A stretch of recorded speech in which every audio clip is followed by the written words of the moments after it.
Morning children, आज हम बात करने जा रहे हैं एक और विराम चिन्ह की। हम विराम चिन्हों की इस श्रृंखला में आपको कई सारे विराम चिन्हों से परिचित करा चुके हैं। पूर्ण विराम, अल्प विराम, योजक चिन्ह, विस्मय सूचक चिन्ह और विवरण चिन्ह। इसके अलावा भी कई सारे विराम चिन्ह और उनके प्रयोगों को आपने जाना है। तो विराम चिन्ह हर एक प्रकार के अलग अलग चिन्ह हैं, अलग अलग परिस्थितियों में प्रयोग किए जा रहे हैं, हर एक का अपना एक महत्व है। तो आज हम जिस विराम चिन्ह की बात करने जा रहे हैं वो विराम चिन्ह है कोष्टक चिन्ह। अब कोष्टक चिन्ह होता क्या है, पहले आप देख लीजिए। कोष्टक होता है ये, यानी कि ब्रैकेट। अब इसका प्रयोग हम कहाँ करते हैं? आपने कई बार देखा है कि जब हम पाठ पढ़ते हैं तो पाठ के कई शब्दों के बाद में ब्रैकेट लगा हुआ होता है। कोई सेंटेंस में ब्रैकेट्स का प्रयोग किया जाता है, यानी कि इन्हें हिंदी में हम बोलते हैं कोष्टक। अब कोष्टक चिन्ह को सही रूप में कहाँ प्रयोग किया जाता है और इसका मतलब क्या होता है? तो देखते हैं, किसी शब्द या वाक्यांश का अर्थ प्रकट करने के लिए, ये किसी शब्द के अर्थ को प्रकट करने के लिए, शब्द या वाक्यांश, कई बार एक शब्द ना होकर दो तीन शब्दों का समूह होता है तो भी उनका अर्थ प्रकट करने के लिए हम कोष्टक चिन्ह लगाते हैं।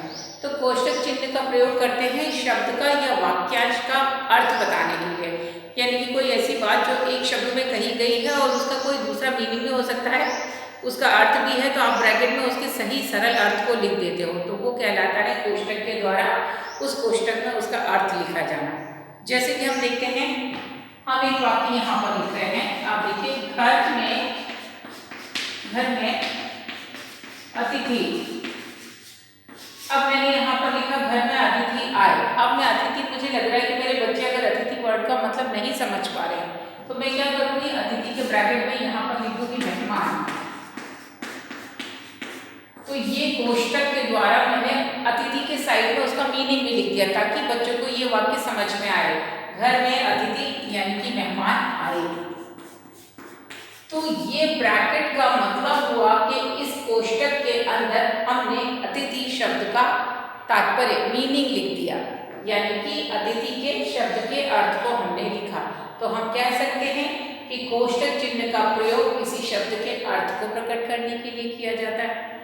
यहाँ हम और देख सकते हैं, तुम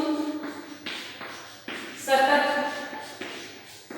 अध्ययन करो। सतत, अब सतत का मुझे मतलब ही नहीं पता, मैं बच्चों से बोल रही तुम सतत अध्ययन करो, तो बच्चे नहीं समझ पा रहे, तो उस वाक्य को आसान करने के लिए ब्रैकेट में हम उसका अर्थ लिख देंगे। सतत मतलब लगातार,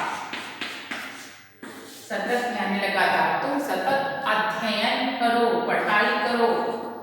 यहाँ मैंने लिख दिया पढ़ाई करो, तुम सतत पढ़ाई करो, यानी लगातार पढ़ाई करते रहो जब तक तुम्हारी परीक्षा नहीं हो जाती। तो सतत के ब्रैकेट में उसके कोष्टक में हमने उसका अर्थ लिख दिया।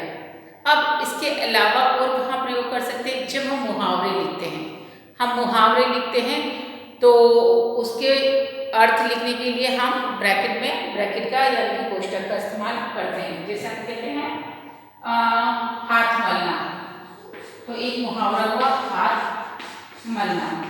तो अब जब हम इसका वाक्य प्रयोग करेंगे तो पहले अर्थ लिखेंगे, तो अर्थ हम कैसे लिख देते हैं? वहीं कोष्टक में हाथ मलना यानी पछताना, पछताना। और उसके बाद हम यहाँ पर डैश लगाने के बाद, यानी कि निर्देशक चिन्ह के बाद लिखेंगे कि समय निकल जाने पर वह हाथ मलता रह गया।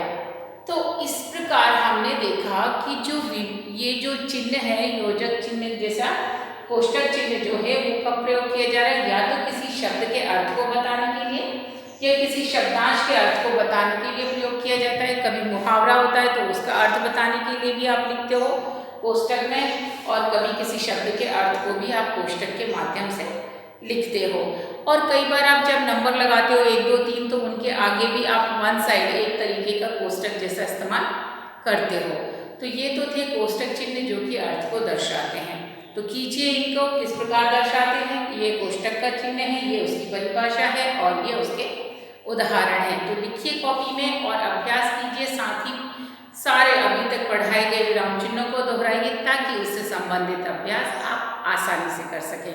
मिलेंगे हम आगे के अभ्यास में कुछ अलग अभ्यास के साथ अगले मॉड्यूल्स में। तब तक के लिए टेक केयर।